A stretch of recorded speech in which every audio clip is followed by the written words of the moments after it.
الہ دوسرے پر اپنی برتری جتانے کی بھی کوشش کرتا تو زمین میں کچھ باقی کیا بچتا؟ وہ جو سورہ ابراہیم میں فرمایا تو پھر تو زمین میں بگاڑ بلا فساد تھا، اس میں تو بگاڑ پیدا ہو چکا ہوتا۔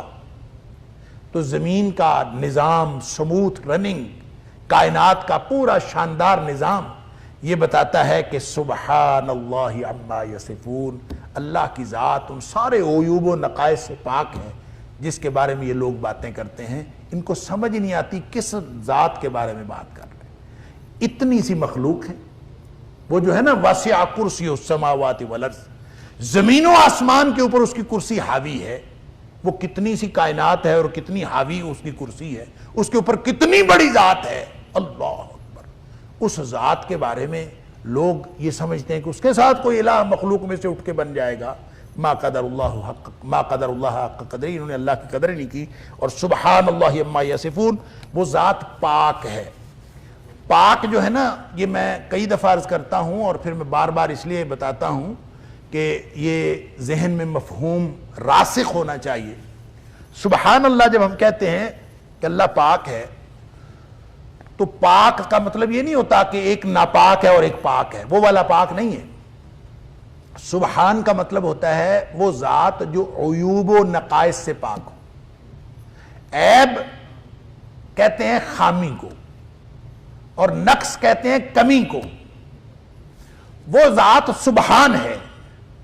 جو سبحان ذات ہوتی ہے نا، اس میں نہ کوئی کمی ہے اور نہ خرابی ہے۔ اور جس ذات میں نہ کوئی کمی ہو نہ کوئی خرابی ہو، اس کو ساتھ الہ بنانے کی ضرورت کیا ہے؟ اس کو کسی کو اپنے ساتھ ملانے کی ضرورت کیا ہے؟ وہ ہر احتیاج سے پاک ہے۔ اس لیے جہاں کہیں شرک کا ذکر ہوتا ہے، سبحان اللہ عما یصفون، وہ ذات ہر قسم کے عیوب و نقائص سے پاک ہے۔ اور دوسری بات یہ کہ سبحان کا لفظ، اس کے اندر یہ عیوب و نقائص سے پاکی ہوتی ہے، یہ اس کا سلبی پہلو ہے۔ سبحان کے لفظ کا یہ سلبی پہلو ہے کہ اس کی ذات عیوب و نقائص سے پاک ہے، اس میں نہ کوئی عیب ہے نہ اس میں کوئی نقص ہے۔ لیکن اس کے اندر ایک ایجابی پہلو بھی اسی سبحان کے لفظ کے اندر موجود ہے، اور وہ ایجابی پہلو یہ ہے کہ اس کی ذات کمالات اور خوبیوں کا مجموعہ ہے۔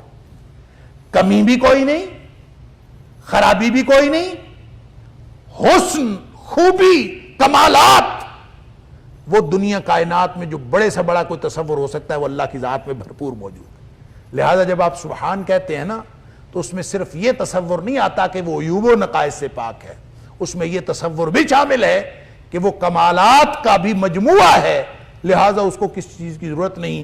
فرمایا سبحان اللہ عما یصفون۔ یہ جو دنیا والے مشرک بکواس کرتے ہیں، ان ساری باتوں سے اللہ کی ذات بہت بلند اور پاک ہے۔